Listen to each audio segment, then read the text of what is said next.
সকল দর্শককে আরো একবার স্বাগত জানাচ্ছি আমাদের চ্যানেলে। তারকেশ্বর যাবেন নাকি? শ্রাবণ মাস, যাবেন বাবার পূর্ণভূমিতে? চলুন আমার সঙ্গে ঘুরে আসুন। কেমন লাগে অবশ্যই জানাবেন। এই মুহূর্তে আমরা বালি থেকে ট্রেনে উঠে পড়েছি, কারণ আজকে জার্নিটা শুরু হলো বালি স্টেশন থেকে।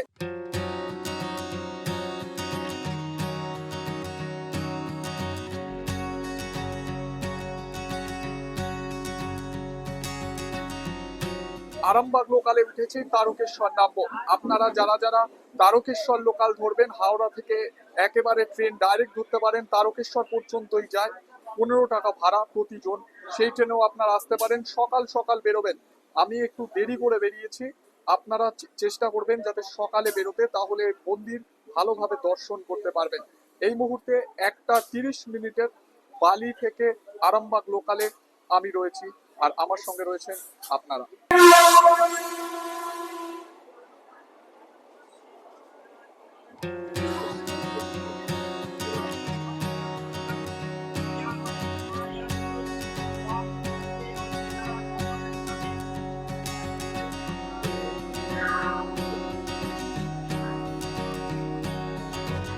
যারা যারা ভাবছেন তারকেশ্বর যেতে কোন কোন সময় ট্রেন হাওড়া থেকে ছাড়ে, তাদের জন্য আরো একবার বলে দিচ্ছি। 5টা 10 থেকে কিন্তু তারকেশ্বর লোকাল আপনারা হাওড়া থেকে পেয়ে যাবেন। এরপর 5টা 34 আরামবাগ লোকাল, তারপর 6টা 10 সকাল 6টা 10 আছে হাওড়া তারকেশ্বর লোকাল, 6টা 47 রয়েছে হাওড়া তারকেশ্বর লোকাল, 7টা 40 আপনারা দেখতে পাচ্ছেন হাওড়া গোঘাট লোকাল, 8টা 40 হাওড়া তারকেশ্বর লোকাল, 9টা 20 হাওড়া তারকেশ্বর লোকাল। এইভাবে অনেক ট্রেনই আপনারা কিন্তু তারকেশ্বর যাওয়ার জন্য পেয়ে যাবেন। সময় লাগবে, একেবারে দেখতে পাচ্ছেন প্রায় 1.5 ঘন্টার মতো কিন্তু সময় লাগবে। আপনারা 1.5 ঘন্টার মধ্যে পৌঁছে যাবেন তারকেশ্বর।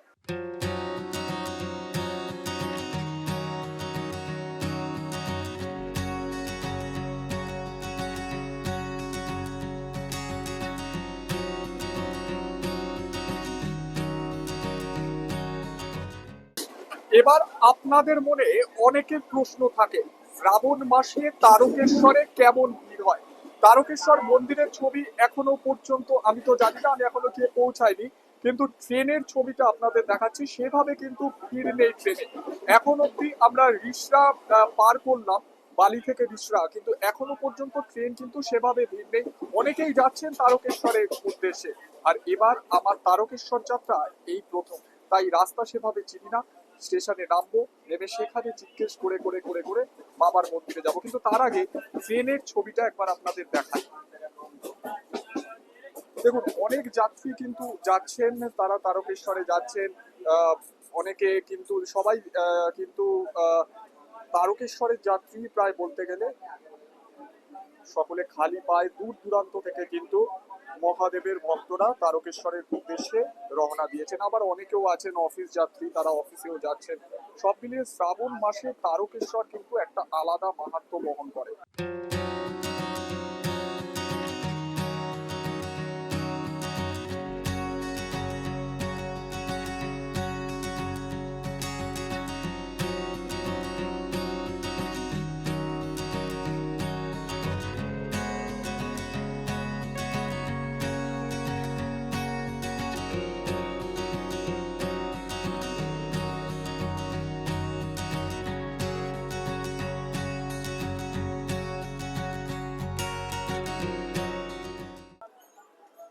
বালি থেকে আস্তে আস্তে এখন আমরা শেওড়াফুলি, আর এখান থেকেই কিন্তু নিমাই তীর্থ ঘাট, এবং সেখান থেকেই জল নিয়ে বাবার দরবারে যাওয়া হয়। সেই জলে বাবাকে স্নান করানো হয়। তাই অনেকেই শেওড়াফুলিতে নেমে গেলেন। এখানে নিমাই তীর্থ ঘাট থেকে তারা জল নিয়ে সোজা যাবেন তারকেশ্বর।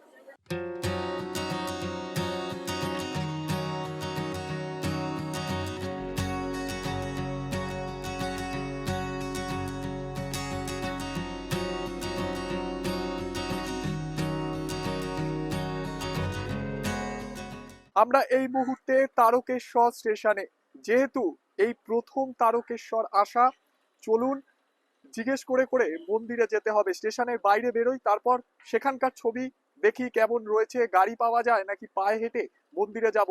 চলুন দেখা যাক কি হয়।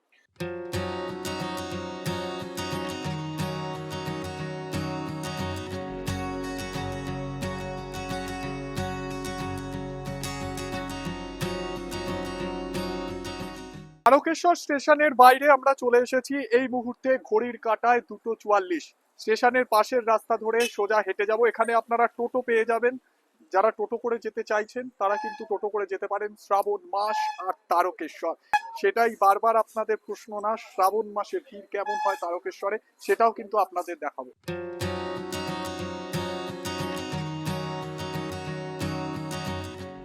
ঠিক তারাপীঠ, কালীঘাট, আমাদের দক্ষিণেশ্বরে গেলেই যেমন মন্দিরে ঢোকার আগে বিভিন্ন দোকান এবং সেই দোকান জানান দেয় মন্দির সামনেই, তারকেশ্বরেও কিন্তু পুরো সেম টু সেম একেবারে ঠাকুরের বিভিন্ন সাজ সরঞ্জাম নিয়ে দোকানে পসরা সাজিয়ে বসেছেন দোকানদারিরা। একেবারে বোঝাই যাচ্ছে যে মন্দির আর কিছুটা দূরে। শ্রাবণ মাসের শুরুর সঙ্গে সঙ্গে তারকেশ্বরে শুরু হয়ে গিয়েছে শ্রাবণী মেলা। আমি প্রথম ভেবেছিলাম শ্রাবণী মেলা মনে হয় ওই মেলার মতন হয়, আমরা যেরকম মেলা দেখি, কিন্তু ঠিক তাই নয়। শ্রাবণী মেলা এখানে মেলা হিসেবে নামটা দেওয়া হয়েছে তার কারণ প্রচুর ভক্ত সমাগম হয়, আর দোকান বাজার রাস্তার ধার দিয়ে খুব সুন্দরভাবে সাজিয়ে বসা হয়, তাই ক্রেতা আর বিক্রেতাদের ভিড়ে এটাই হচ্ছে শ্রাবণী মেলা। তারকেশ্বরে এখনো পর্যন্ত সেভাবে কিন্তু ভিড় চোখে পড়ল না, তবে সেখানকার মানুষজন বলছেন যত দিন যাবে পুণ্যার্থীদের ভিড় তত বাড়বে, আর রবিবার সোমবার এই দুটো দিন ভিড় উপচে পড়বে তারকেশ্বরে।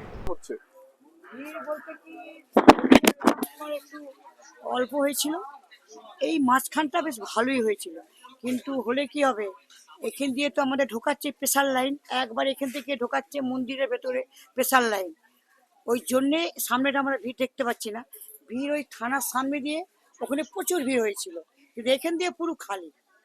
এটা স্পেশাল লাইন, এটা শুদ্ধ স্পেশাল লাইন এখান দিয়ে, আর ওখান দিয়ে লোকাল এমনি স্পেশাল ওখানে যাবে না, লেডিস ওদিকে দিয়ে, আর এদিকে লেডিস জেন নিয়ে স্পেশাল একেবারে আমাদের মন্দিরে। মোটামুটি যে বেশি ভিড়টা দেখতে পাইনি, কিন্তু সামনে সোমবারে ভিড় হবে, প্রচণ্ড ভিড় হবে সামনে সোমবারে।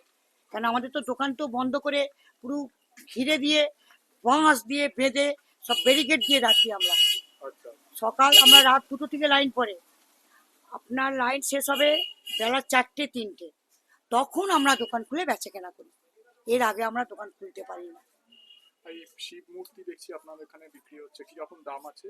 দাম আপনার শিব বাটি নিয়ে 40 টাকা ছোট জিরো, তারপরে আছে 1 নম্বর, ওটা 2 নম্বর হচ্ছে 50 টাকা, 4 নম্বর হচ্ছে 70 টাকা, তারপরে 5 নম্বর হচ্ছে 120 টাকা, যে বড় বড় এগুলো এগুলো আছে 800 টাকা, এটা 2000 টাকা, ওখানে আছে আপনার 600 টাকা, এখানে আছে 400 টাকা, ওখানে আছে 200 টাকা, শিব বাটি টোটাল নিয়ে ছবি টবিও সব পাওয়া যাচ্ছে, সব অলরেডি সব একেবারে। আমরা এবার একেবারে কিন্তু বাবার মন্দিরের সামনে, সেই ছবিও আপনাদের দেখাবো।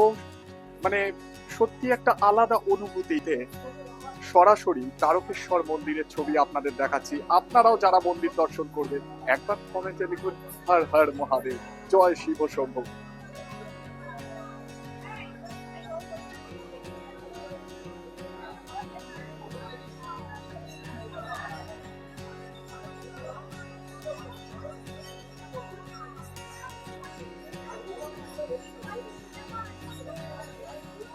মন্দিরের সামনে তো আমরা চলে এলাম, এবার প্রসাদ তো নিতে হবে, পুজো তো দিতে হবে। মন্দিরের পাশেই কিন্তু প্রসাদের পসরা সাজিয়ে বসেছেন বিক্রেতারা, সে ছবি দেখুন আপনারা। একেবারে মন্দিরের পাশে আপনারা যেমন আপনাদের সামর্থ্য রয়েছে সেই সামর্থ্য অনুযায়ী প্রসাদ কিনবেন, কিনে সোজা বাবার মন্দিরে চলে যাবেন। এখান থেকে কিন্তু গঙ্গা জলও পাওয়া যাচ্ছে। একেবারে মন্দিরের সামনে বিভিন্ন দোকান কিন্তু রয়েছে, আপনারা সেই ছবি কিন্তু আপনাদের দেখাচ্ছি। দূর দূরান্ত থেকে ভক্তরাও এসছেন। শ্রাবণ কিন্তু প্রসাদ দেখতে পাচ্ছেন, যারা পুজো দিচ্ছে তারা কিন্তু এখান থেকে প্রসাদ নেয়। দাদা প্রসাদ কেমন আছে, কেমন কি পাওয়া যায়? 30 টাকা সহ আছে, 40 টাকা সহ আছে, 30 টাকা 40 টাকা, এর বেশি 50 টাকা সহ আছে, এটা কি প্যারা না বাতাসা? প্যারাও আছে। প্যারাও না?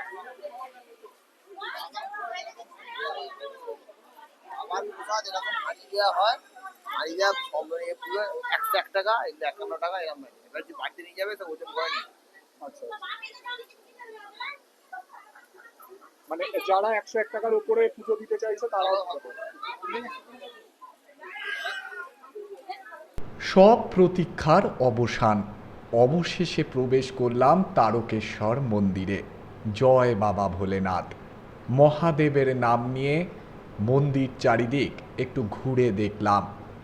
মন্দিরে প্রবেশ করতেই দেখলাম এক মহিলা কেমন একটা করছেন। প্রথমে ভেবেছিলাম হয়তো অসুস্থ হয়ে পড়েছেন। তারপর ওখানের মন্দিরের আশেপাশে মানুষজন বলাবলি করছে ভগবানের কাছে মানত রয়েছে তার, তাই তিনি বহু দূর থেকে ছুটে এসেছেন তারকেশ্বর মন্দিরে।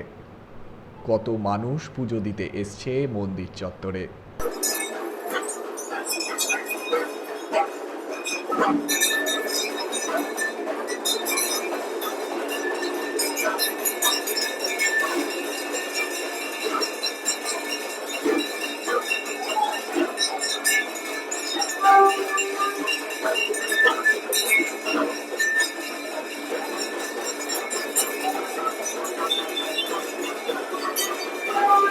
মন্দিরের ভেতর একটা আলাদা আমেজ বলতে গেলে, ভক্তরা যেভাবে এসেছেন এবং মন্দিরের পুজো কিন্তু চলছে, একটা অসাধারণ লাগছে কিন্তু সব মিলিয়ে।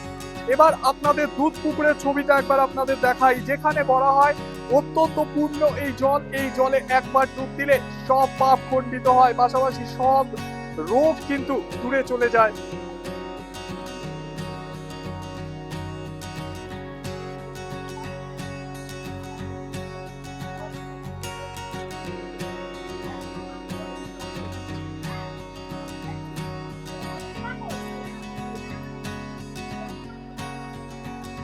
এই হচ্ছে দুধ পুকুরের ছবি, যেখান থেকে কিন্তু স্নান করেন ভক্তরা, এবং এখানে স্নান করার পর সকলে যান এবং ভিতরে গিয়ে মন্দিরে বাবা মহাদেবের মাথায় জল ঢালেন। অত্যন্ত পূর্ণ এই পুকুরের জল। আমরাও একটু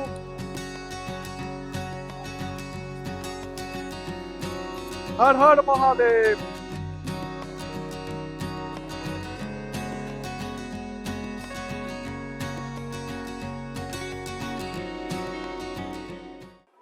শ্রাবণ মাসে বাবা মহাদেবের দর্শন, পুজো দেওয়া শেষ হলো, ধন্য হলাম আমি।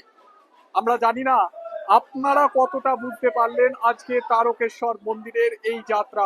আপনারা দেখেছেন তো, মন্দির দেখালাম আপনাদের, অবশ্যই ভালো লাগলে জানাবেন। পুজো দেওয়া হলো, তবে বাবার মাথায় জল এবার সরাসরি ঢালা যাচ্ছে না, যেহেতু শ্রাবণ মাস, চোঙ রয়েছে, সেই চোঙের মধ্যেই কিন্তু জল ঢালতে হবে। পুজো দেওয়া শেষ হয়েছে, খুব ভালো দর্শন। আপনারাও যারা আসতে চাইছেন তারকেশ্বর মন্দির, দ্রুত চলে আসুন। ফাঁকা রয়েছে মন্দির চত্বর, ভয় পাবেন না। কিন্তু যারা ভিড় একটু এড়িয়ে যেতে চাইছেন, রবিবার এবং সোমবারটা আসবেন না, তারপর বাদবাকি দিন এলে খুব সুন্দরভাবে পুজো দিতে পারবেন তারকেশ্বর মন্দির থেকে। এই মুহূর্তে আমি আপনাদের কেমন লাগলো জানাতে ভুলবেন না। সবাই ভালো থাকবেন, সুস্থ থাকবেন। জয় বাবা ভোলেনাথ কি জয়, জয় শিব ও শম্ভু।